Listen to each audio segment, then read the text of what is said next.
የጥምቀቱ ጉድ እንደቀጠለ ነው። መሸኘት መብቶት ነው ሻጅ እኮ ዳቦ መበላለው ዳቦ ላምጣለት ወይ ባኪኔ ይያል በላ እሺ ይችላል። ይሸኙ ነው ታቦት መሸኛሉ ይሸኛሉ። ማሻአላ ይሸኛሉ። እስላም ክርስቲያን ማበር ስራ አዎ ትክክል። የውነኛ ያለው አታመድ ይው አፋርቶሲ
በመዝሙር የደለቁ ወይም በመዝሙር የዘለሉ ይገኛሉ። እንደዚህ አይነት አስነዋሪ ተግባር ነው። ከእስልምና ጋር የሚጋጩ ነገሮችን ስናደርግ ሰውም ይወደናል። ለምን እንደሆነ አላቅም። ከእስልምና ጋር ስትጋጭ እነሱን ሃይማኖት አብረህ ተቀላቅለህ ስታከብርለት ሰው ይወድሃል። ይሄ ነገር ተገቢ አይደለም። ሰዎች እንደወድን ብለን አላህ ሱብሓነሁ ወተዓላን ማቃረን የለብንም። አላህ ሱብሓነሁ ወተዓላ ተዋደዱ አላለም ወይ ስንል ተዋደዱ ብሏል። ነገር ግን በእንደዚህ አይነት ነገር አይደለም። እንዳያችሁት ከእንግዲህ መከባበር መቻቻል የሚለውን አስመልክቶ ብዙ ሰዎች እየተጃጃሉ ነው ማለት ይቻላል። ብዙ ሰው ሃይማኖቱ ምን እንደሚያስተምር የገባው አይመስለኝም። እንዳየኑ ከሆነ ከእንግዲህ ብዙ ሰዎች ተምታቶባቸዋል። መከባበርና መቻቻል የሚሉት ነገሮች ሃይማኖትን መተጋገዝ የሚሉት ጋር ተምታቶበታል። ህዝቡ ከኢስላማዊ ጋር ያለውን ግንኙነት ያለውን ግንዛቤ የተረዳው አይመስለኝም። ብዙ ሰዎች ይህን ነገር እየተገነዘቡ ይህን ነገር እያስተዋሉ አይደለም። ሰላም አለይኩም ወራህመቱላሂ ወበረካቱ። እዚህ ጋር እንደምትመለከቱ እንግዲህ ያው ድሮ ታቦት መሸኘት ብቻ ነበር። አሁን ገብቶ መሳተፍ ሁላ ተጀምሯል። በምትመለከቱት መልኩ ማለት ነው። ትናንት ስለ ታቦት የሰራሁት ቪዲዮ ስለሌለ ይሄን ቪዲዮ ሼር ፖስት አድርጉ። አላህ መልእክተኛ ሰለላሁ ዐለይሂ ወሰለም የሚከተለውን ተናግረዋል። እንኳን እንዲህ በዓል ላይ መሳተፍ ቀርቶ ሱነን ኢብኑ ማጃህ ላይ በተዘገበ ሐዲስ ላይ 4031 ላይ መን ተሸበሀ ቢቀውሚን ፈሁወ ሚንሁም ብሏል። የሆነ አካል የሆኑ ህዝቦች ጋር እንዲህ መመሳሰል ኢሚቴት እንኳን ማድረግ እንኳን መሳተፍ አይደለም መመሳሰል ሁላ ከነሱ ነው በማለት ተናግረዋል።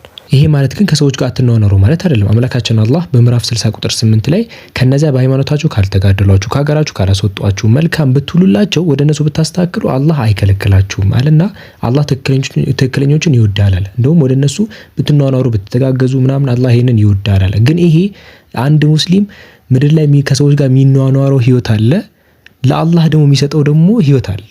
አምላካችን አላህ ራሱ ደግሞ በምዕራፍ 6 ቁጥር 162 ላይ ስግደቴ መገዛቴ ህይወቴ ሞቴም ለዓለማት ጌታ ለአላህ ነው በሊላል። ህይወቴም መገዛቴም ህይወቴ ሲል የምትኗኗር ህይወት የትኛው አምልኮ ጋር የተያያዘው ሁለቱ እንዳይደባለቅባችሁ ይሄኛው ቪዲዮ ደግሞ እናዳምጥ። አልহামዱሊላህ ረቢል ዓለሚን ታቦታችን አስገብተን ይሄው አመት ያደርሰን ብለን ተሰለናል።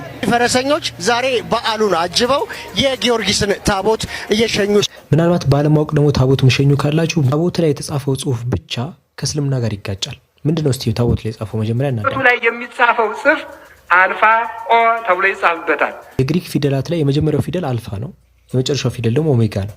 ስለዚህ አልፋና ኦሜጋ ማለት የመጀመሪያና መጨረሻ እንደማለት ነው። ስለዚህ ኢየሱስ መጀመሪያና መጨረሻ ነው ለማለት ነው የሚጠቀሙት።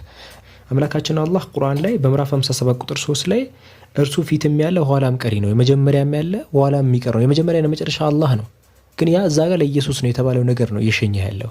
ሁለተኛ ምንድን ነው የተጻፈው? እስቲ እንመልከት እና ኢየሱስ ክርስቶስ ስም ከሰማይ በታች ከምድር በላይ ያለ ፍጥረት ሁሉ ሊሰግድ ይገባል የሚል ጽሁፍ ከታቦቱ ላይ ይጻፍ። በሰማይና በምድር ያለው እንግዲህ ለኢየሱስ ስም ይስገድ ምናምን የሚል ነገር ነው። አምላካችን አላህ በምዕራፍ 13 ቁጥር 15 ላይ ወሊላሂ የስጁዱ መን ፊስ ሰማዋቲ ወልአርድ ይላል። በሰማይና በምድር ያለው ሁሉ ለአላህ ይሰግዳሉ ማለት ይናገራል። አንድ ሰው ታቦት ሲሸኝ ከሃይማኖት ውጭ የሆነ ተራ የሆነ ስርዓት ላይ ሁላ አይደለም የተሳተፈው።